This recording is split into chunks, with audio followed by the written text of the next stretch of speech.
طيب هيث ليدجر ولا خواكين فينيكس؟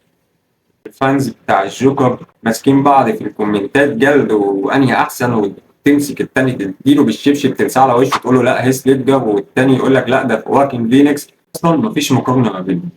تعال نعرف ازاي. هيث ليدجر ظهر 31 دقيقه في فيلم ذا دارك نايت، واللي بالمناسبة من أحلى سلسلة أفلام سوبر هيرو ممكن تشوفها في حياتك. مخرج جامد جدا وممثل دور أول جامد جدا. رايق. خواكين فينيكس عامل جزئين، أول جزء فيهم كان تقريبا ساعتين فأنت أول مقارنة بالنسبة للمدة وبالنسبة للبطل هي ظلمة قوي. هيث ليدجر. طيب في حاجة، شخصية أرثر فليك اللي عملها واكين فينيكس هي ما ينفعش تتقارن بالجوكر.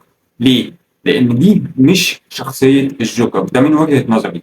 الجزء الأول أو الثاني اللي بالمناسبة ما انصحكش إن أنت تتفرج عليه خالص، لأن الفيلم ده من أعفن الأفلام اللي اتعملت للجوكر، أو من أعفن الأفلام اللي ممكن تتفرج عليها في حياتك. الجزء الثاني واللي هو أصلا فيلم موسيقي بحت، أنت بتتفرج على ساعتين داخل في 3 ساعات تقريبا من الولا حاجة.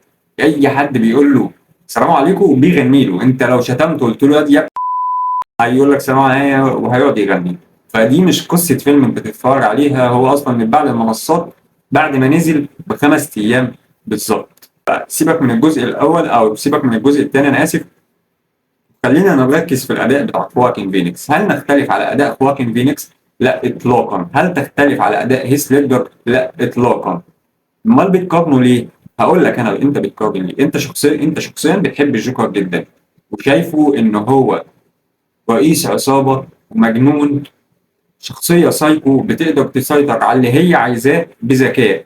ده مين؟ ده هيث ليدجر، شخصية الكوميكس اللي عملها 10/10، واللي اللي ساعده فيها الأبطال. فأنت ما شفتش شخصية ما قبل الجوكر في ذا دارك نايت أو هيث ليدجر. شفت أرثر فليك اللي هي شخصية ما قبل الجوكر مع خواكين فينيكس، عشت معاها لحظات. شفته وهو بيقتل أمه وإزاي تحول من شخصية المجتمع كلها جاية عليه وقفضاه، وهو مش عايز أي شيء غير إن هو يضحك الناس ويعيش مبسوط. هي دي شخصية أرثر فليك. عمل الجوكر إمتى؟ في آخر الفيلم بتاع حوالي تلت ساعة من الجزء الأول. خواكين فينيكس كانت ابتدت شخصية الجوكر تظهر لما طلع في اللقاء مع البيك دينيرو وقتلوا بالمسدس. فانت هنا بتشوف جانب او نوعا ما من الجوكر، مش الجوكر كله. فانك تحط ده قصاد ده في مقارنه هي حاجه مش عاقله خالص خالص. طب هل الاثنين حد يختلف عليهم او على ادائهم؟ لا طبعا. اداء خواكين فينيكس يستاهل اوسكار مرتاح جدا.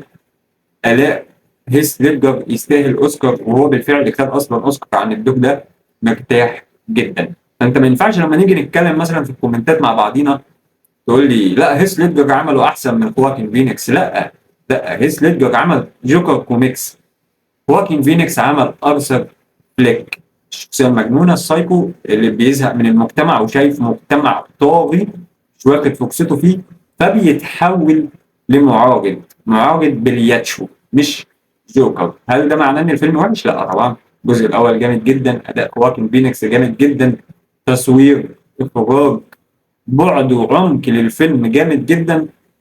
زي دارك نايت طبعا انا قلت لك في اول الفيديو ان ده من احلى الافلام اللي ممكن تشوفها في حياتك، يستاهل انك تديله 10/10. ومن القليل قوي لما تدي فيلم 10/10 لسوبر هيرو. فلا الفيلم ده يستاهل انه ياخد 10/10 كاداء للممثلين كلهم، وخصوصا هيث ليدجر. بس انت قول لي رايك في الكومنتات. شايف ايه؟ شايف انهي شخصيه اتجسدت بطريقه احسن، او شايف انهي عمق لشخصيه ممكن تحس ان هي دي فعلا اللي يطلع منها الجوكر صح؟ وبس كده. اشوفكم فيديو جديد ان شاء الله.